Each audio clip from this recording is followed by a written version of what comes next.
to the Attack the Rack YouTube channel. This is the Attack the Rack Daily Lineup Show with myself, Big Mo, and Trent. Today is Monday, September the 23rd. Guys, every family party or social event needs something special. Bubba's Bounce House Rentals LLC can do that for you. They provide inflatable bounce houses and water slides on top of great service in the West Michigan Lakeshore area. Call Bounce Master Sam at 616-485-0257 today and mention Attack the Rack to get $25 off your next rental. Also, find Bubba's Bounce House Rentals LLC on Facebook. Bubba's Bounce House Rentals. All we rent is fun. All right, let's get right into the Lions game yesterday. They got a win, 20-13 victory over the Arizona Cardinals. All first half, wasn't it? Did they get all their did they score all their points in the first half? Yes, they did. Yeah. And then they just kind of seemed to kind of hang on tight there in the second half. Jared Goff, 18 out of 23, pretty good. 199 yards. As we've seen so far this season amongst quarterbacks, 199 yards is pretty good. He had 2 touchdowns, did have an interception. More so, Big Mo, the running game was on fire. I know you're a big into the running game. Big. Yeah, I had to watch the game a little bit later after it was played, but I thought Gibbs was phenomenal. He should start to get a little bit more bulk to the carries, I think. He's just a little more explosive. Montgomery wasn't bad. Obviously, had some big runs in the first quarter. I think he's kind of slowed down a little bit more, a little more under control maybe. But he did have. How about that one play where he got like picked up and like pushed for like 5 yards? I love those. I love those plays. I love how both of them just don't quit. No. I think that's, again, I think they still got to be better, right? I mean, they got to be able to score a few more points in that second half there, get that game more under control where you don't have to make some bigger plays down the stretch. But overall, I thought they did a nice job of keeping Murray in the pocket. Yeah. Especially after that first drive or second drive. Yeah. He struggled with staying in the pocket and making some throws. Some good signs. Yeah. No, Montgomery, 23 carries, 105 yards. Gibbs, 16 carries, 83 yards. So, 40 total carries for 190 yards. Not bad. 40 carries. I like it. So kind of take some pressure off Jared Goff, where he doesn't have to throw. What was it in week 2? He threw like 50 times. 55. Yeah. So a little bit more balance, hopefully can lead to some more success. But great win, Trent. Getting a victory on the road in the NFL is hard. In fact, as we've seen, and we'll talk more NFL tomorrow, kind of focus on the Lions today. We'll talk a little bit more about the league as a whole on tomorrow's program. A win period this year, as we've seen, is tough to get. Yeah, I feel like this year is going to kind of be all around the league. I think is going to be kind of a crapshoot because you see it. Some teams getting beat and some teams don't look good, and then they're great the next week. So I think for the Lions to go into Arizona and get that one is pretty sweet. Goff was like perfect through 3 quarters, I think, and then he was like 13 of 13 at one point. Yep. But yeah, defense looks good. Hutch is a beast, so that's awesome. And yeah, the running back core is 2 of the best in the league, I think. So I think they just got to carry the load, I believe. And I feel like they kind of get in these positions where they take the lead and then they play this like weird field position game where they march it down the field and then they go for it on 4th down and get stuffed. And then it's like they got to go 90 yards to go try to score again. So I felt like the whole second half was just a huge field position game, trying to pin people deep and force their offense to go against our defense. And for the most part, our defense was pretty solid yesterday, other than the Marvin Harrison touchdown. But they look pretty good, and Hutch got another sack, so he's on a tear. Yeah, six and a half sacks for him, right? I think unless he picked up one more, but I think it was 6.5 what he ended with. So Yeah, yeah, I think you said it, Kurt. Right? They go on the road, you get a big win. The NFL is crazy right now. There are very few dominant teams. So if you don't probably come to play and play well, you're going to end up with a loss. And then you take all the injuries into account, and Yeah. you never know who's playing where, and so we could talk more about that tomorrow. Tomorrow's Yeah. NFL show. Yeah, we'll get into more of that stuff tomorrow. Amon-Ra St. Brown, after that first game, where he only had 3 catches yesterday, 7 catches, 75 yards, and a touchdown. It'd be nice to see more consistency from Jamison Williams. He only had 1 catch yesterday, 9 yards. Sam Laporta kind of off to a slow start this season, if I'm not mistaken. yeah, he got carted off yesterday. Yeah, have you heard anything about that? I not heard anything, but he had a couple good catches early that were really nice. I feel like JMO's kind of on the radar now for other teams to kind of shut down, just because of how explosive he is. The hook and ladder play was awesome yesterday. That was sweet to see. So it's cool that Ben Johnson just spices it up, and Yeah. a lot of motion stuff, and there's always like a bunch of guys moving, and then we'll just give it to Gibbs or Montgomery and let them go, it's a lot of fun to watch. Yeah, they are a lot of fun to watch on offense, and hopefully, JMO getting some more respect from the defense will help open up St. Brown and for more opportunities, and hopefully Laporta will be back. Hopefully he'll be okay, and if they can get him going a little bit back, or get him going a little bit more, that'll more so keep the defense honest, and then obviously the running game. You have to prepare defensively for both the run game and the pass game against Detroit. Yeah. Yeah, they're pretty deadly, especially when the offensive line gets going a little bit and they get that confidence of like, we can dominate. Their run game is tough to stop. Yeah. And JMO's week 1 was so good that I think teams were like, oh, like he improved over the last year, so that's a good sign for Lions. Yeah. Yeah, you can't make it. The problem is none of them are probably ever gonna. One of them's gonna have a great week, then you're gonna have a couple off weeks, and then you have a couple big weeks. With that many weapons, the stats are never gonna indicate just how dominant or how good they are, because you can only share the ball so much. Right. Yeah.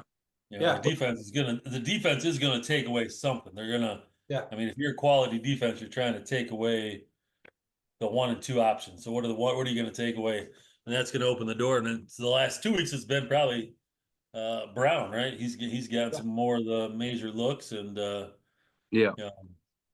So it's just going to be a back and forth statistically kind of game for the Lions, I think. Well, because it was kind of like the Cardinals as well.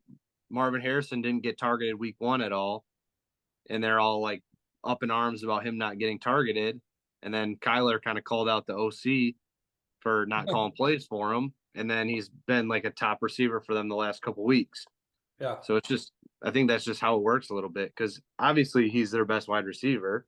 Oh yeah. And they're gonna get him the ball. You gotta let the time come and just let it happen. Well, that's the thing, right? As soon as you start to force it, you see the pick that he threw that pick in a double coverage when he tried to get to Harrison. Yeah. And I would say even Goff's, I thought he tried to force that one to Laporta, I think it was, that got picked off.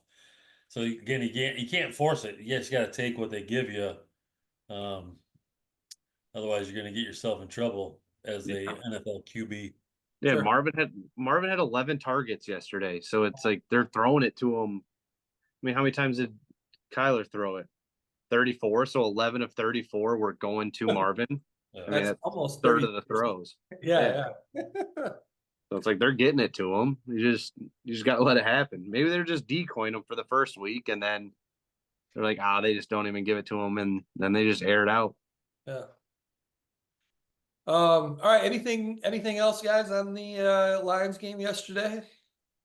No, it's a good win on the road. We'll take it. for sure. So they improved to 2-1 on the young season.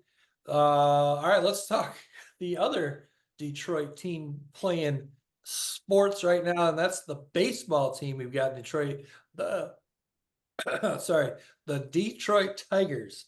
They are now 8 games over 500.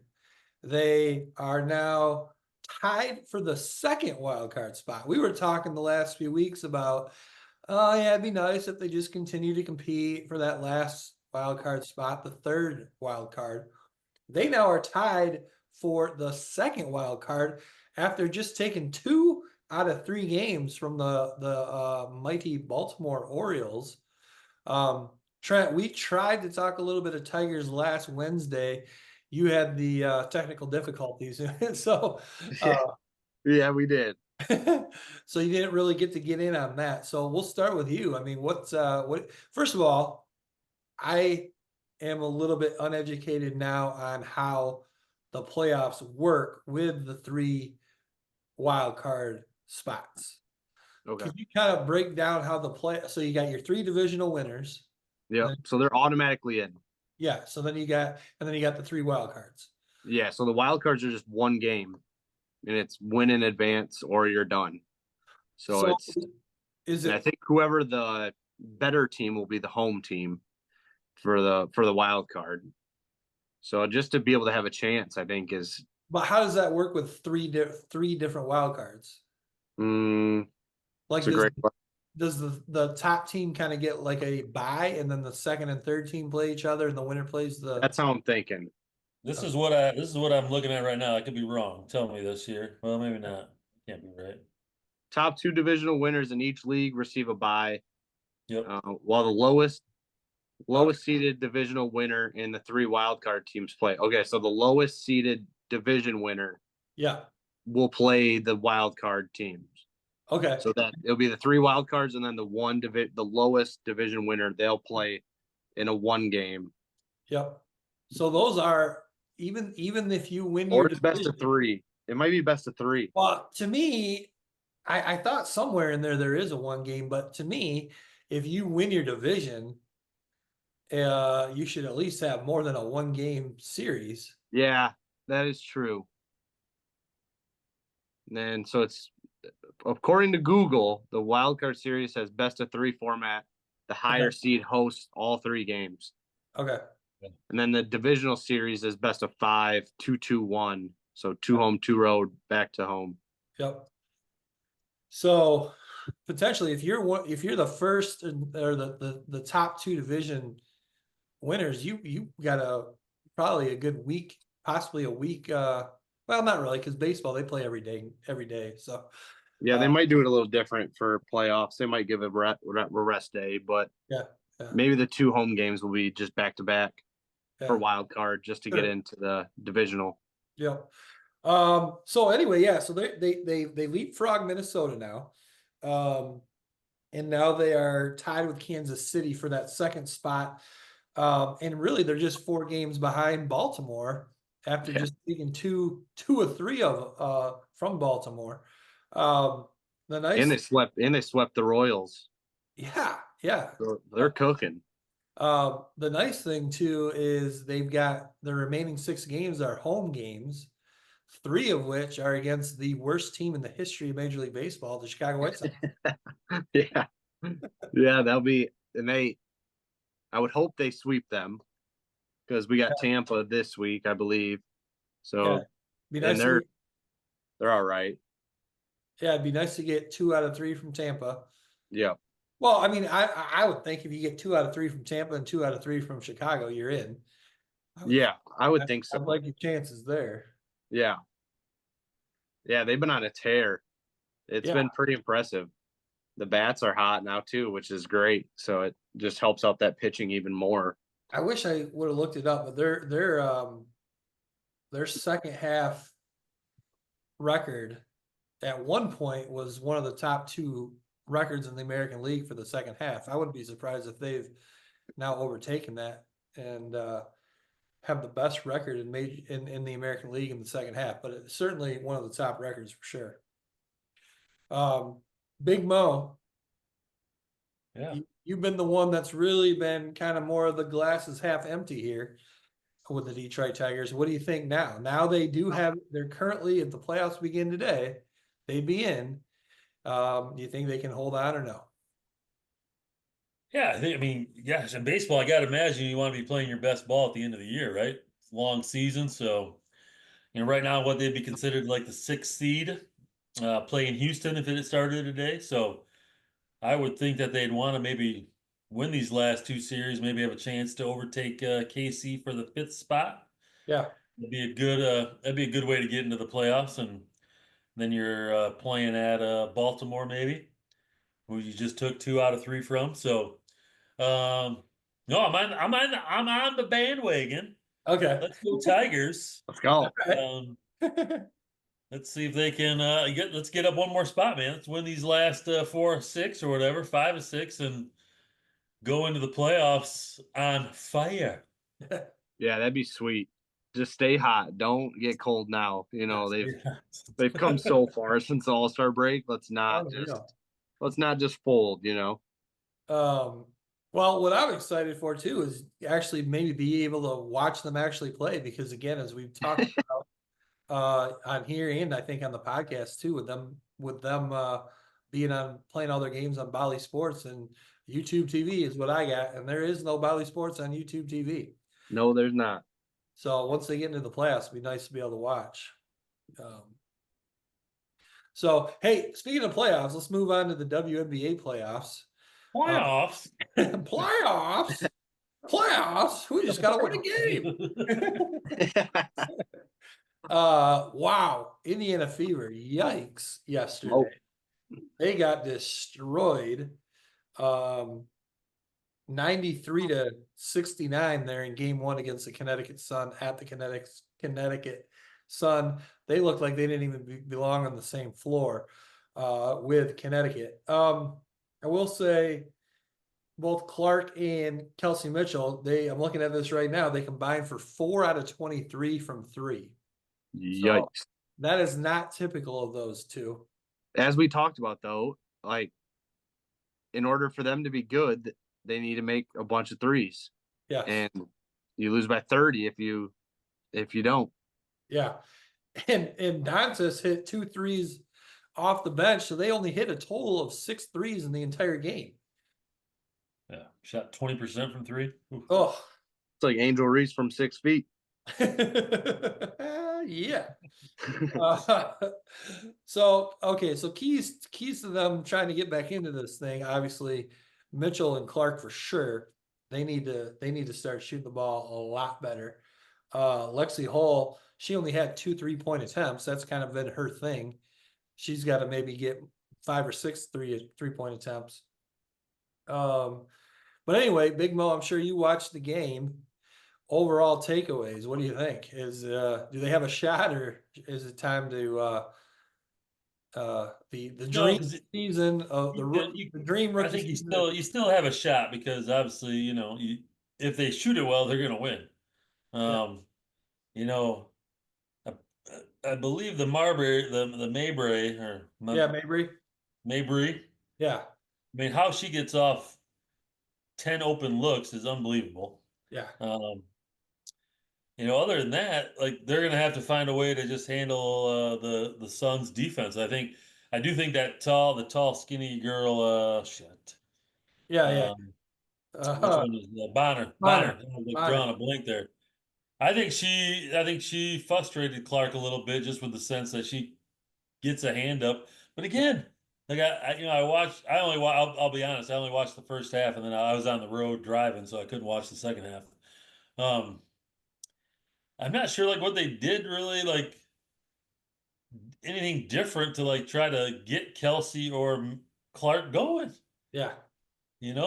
Or how does Hall only get 2 shots? Now you get down early, it probably doesn't matter.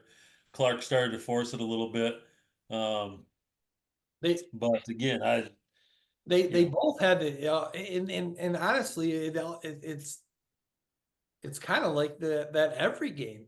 Both Clark and Mitchell a lot of times got to create their own shots. A lot of time it's off some kind of move.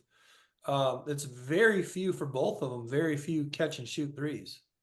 Yeah, and I just think they got to find a way to get a few some better looks, and I don't know what that looks like. I don't know if again, I think it's a bad matchup for Clark if they can put Bonner on her, or switch the ball screen, and then now you're taking away kind of the advantage of the pick and roll. But then you better find a better way to isolate Mitchell so she gets some better looks. Um, because she was still only, eh, well, she was pretty good from two. She just needs to probably stop shooting as many threes. Yeah, they go out and they hit 40% of the threes. They're probably in that game, and they Yeah, probably it's a game that's down to the wire. So, yeah. congrats to the Connecticut Sun. I thought they played. I think they probably did everything they wanted to. And you walk out of there with a win. But you are playing at home, so I'm guessing it goes back to Indiana. No. That's a good Just question. stays at Connecticut. Yeah. That's craziness. Yeah. Well, it's only a 3-game series too. Yeah. You would think that each team should at least get a home game. Yeah, I'm pretty sure it stays in Connecticut. It wouldn't surprise me with the travel Yeah. that they stay, but Yeah, it's at Connecticut. yeah. When do they play again? Not Wednesday. until Wednesday. Which is also weird. You're That's staying, weird, you too. get 4 days off Yeah, or 3 days off. and you're not even traveling. Yeah. But if the Fever win, then it goes to Indiana. Yeah, does. right. Yeah. So that's even more weird. Why not? Yeah. Why The not whole go to team- Indiana? the, Because the high seed gets screwed if you happen to lose a game.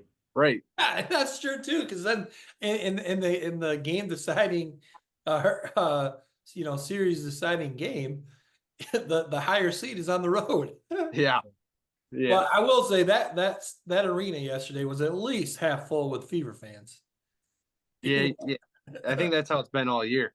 Yeah. But shout out to Alyssa Thomas though. She had triple-double. Yeah. That's pretty impressive. So I mean, they shot 50% from 3, 80% from the line, and 50% from the field. That's tough to beat. That's bad. That's a pretty poor defense. Yeah. Their defense is back to being atrocious. I thought, the first few games after the break, they were playing much better defense. It's awful. It's like they're not even. I mean, I think a lot of it is an effort thing and an IQ thing. They make a lot of just like, what are you doing? Where's the rotation? And then a lot. I don't know. I know. I mean, obviously, I coached some high school girls basketball and watched quite a bit of women's college basketball. I watched some of these WNBA games, and the help side is always out of position, and I don't know if that's a game, like if that's how it's played a little bit at the professional level. I know it's not that way quite at the college level, at least from the games I get to watch. And that's the weird thing to me is I watched yesterday the little bit I watched, but even more so I watched one of the Liberty, Phoenix game. Okay. The same thing. There are a couple drives where there's a pick and roll on one side of the floor, and on the other side, there's the other 3 players are on the weak side, and all defenders are on the weak side. And I don't know if that's purposeful or if that's something that's like a little bit of it. Does some of it have to do with, do they have the defensive 3-second violation? They do have a defensive 3 seconds. Yeah. But I don't know if that's why like you be like zero help. Yeah. I don't that has befuddled me a little bit as I've watched more and more WNBA. Yeah, it just seems like they don't help each other very often. No, it's but like then they you're kind of on your own island. Yeah, but then if you're in a ball screen action, it is like they're almost always like either jumping out, trapping, or like almost like a hard hedge of the ball handler. So if you hit the roller, because there's no drop. They don't drop to the with the high hedge ball screen. There's nothing there, so you can just slip it, and you have an easy 10 to 12 footer every single time. Yes, I don't know. It's very weird. Aaliyah Boston gets a lot of those. Yes, she gets a ton. Yeah. I would do it every time on the floor. Yeah. Yeah. Well, that's the thing. Like again, I don't. Sometimes I'm wondering what they're trying to accomplish. Like if something's working, then you don't see them do it for a couple of sets, and then also they come back to it. It's like make the other team do something different before you stop going away from what works. Yep. Yeah, especially WNBA centers, they more than likely can shoot it a little bit. So it's like if they are trying to force a center to shoot 10 to 15-foot jumpers all game and that's their game plan, then I guess let it ride. But I don't know. If I was a coach, I would just run that and hit the big and create every time. Yeah. Yeah. Yep. So, No, go ahead. well, it'll be interesting to see if they do anything different in the next game. I doubt it. It'll probably look the same. As three coaches, though, we shouldn't be bashing the coaching too much, but I think that there's some things that really have stood out watching these games all season long, where you're just like, And again, we don't. I mean, I take that away. I say all that with a grain of salt in the sense that we're not professional coaches, so maybe there's some other reasons they do some of the things they do. All right, maybe, Yeah. maybe basketball is just not basketball in every aspect that we know, but it does just seem a little. Yeah, there's probably like an analytic of like this girl shoots 26% off pick and roll jumpers. yeah, yeah. They just like, oh, we'll just go with that. Yeah. Yeah. Well, that's the other thing. Sometimes I'm like, why? Like when they do rotate, they rotate out to a non-shooter, and I'm just like, well, just let that person shoot it. They're making 20% on the season. Right. Probably, and then they leave the person who's making 40%, 50% wide open. All right. Yeah. And then they hit it. I every wonder if they single talk time. about. I just don't know if they talk about it or not. You just wonder. Yeah. All right, guys. Well, hey, like we said, tomorrow's show, we're going to talk a lot more about week 3 of the NFL. We'll touch on the Michigan USC game as well. Anything else today that you guys want to talk about? Well, I probably have to get so we just finished up WNBA. Yeah. Asia Wilson, MVP. I don't know if we Oh, yeah. that just came out, right? Yeah. Caitlin Clark, Rookie of the Year. Yep. So, congrats to them. Were both of those unanimous? Do you know, or? The I know the MVP was. Yeah. I don't know about Rookie of the Year, though. Yeah. I have not seen that voting. That'd be interesting to see. Should we check real quick? Yeah, sure. There's probably some moron from ESPN that voted for Angel Reese. It's unanimous. You would hope, since she was fourth in the MVP race. Who was? Clark. Yeah, that's right. Yeah. Who was second and third? Collier was second. Stewart was third. Okay. And I think Collier was she got 36 out of the 37 votes. Wait, you mean Asia? Well, just in second place. They vote for second place. Okay. They vote like 5 places. I'm just. Yeah. And then two, one player we hardly have talked about this season at all is who we mentioned yesterday, who played so well against the Fears, Alyssa Thomas. I didn't realize she's been kind of second fiddle to Asia Wilson the last couple of years, I think. Yeah. Yeah, she was 5th in voting. Alyssa was. Okay. What a funky shooting form she has. She's a little bit of the post looking player. Yeah. She got the push shot. Yeah. You hit a couple of those jumpers, man. It's you should just keep letting her shoot it. But no, I think she might have been maybe second behind Caitlin Clark in assists too in this season. Yes, she was. Yeah. Yeah. All right. Well, Trent, any luck there looking up the votes for Rookie of the Year? You didn't have to see that, did you, or no? Oh. No, I'm looking at the MVP ones. Oh, okay. Someone released the entire ballot. Yeah. Did Caitlin Clark get any votes? Yeah, she was 4th. She ended up getting. They go off a point system. Right. So first place gets 10, second place gets 7, third place 5, fourth 3 points, fifth 1 point. Yeah. So she ended with 130 total points. Wow. She didn't receive any first or second place votes. Okay. She got 6 third place votes, 26 fourth place votes, and 22 fifth place votes. Okay. And then Asia had all first place votes, Yeah. 67. And then Napisha Collier got 66 second place votes. Okay. So those two were pretty much 1 and 2. yeah. And then Brianna Stewart got 52 third place votes, 9 fourth place, and 1 fifth place. Okay. Angel Reese got 1 vote. Jeez. Yeah, 4th place. What a joke! Who voted for that? For a player on a team that didn't even make the playoffs and won And like she didn't play the last like 6 games. Yeah.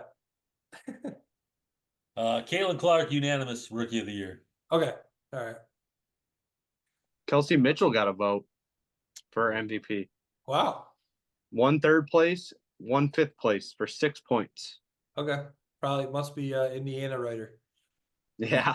Yeah, who votes on it? Do you know? Yeah. It's certainly- writers, though, right? Yeah. Writers, yeah. Okay. All right. Anything else, guys? That's it. All right. We will see you tomorrow.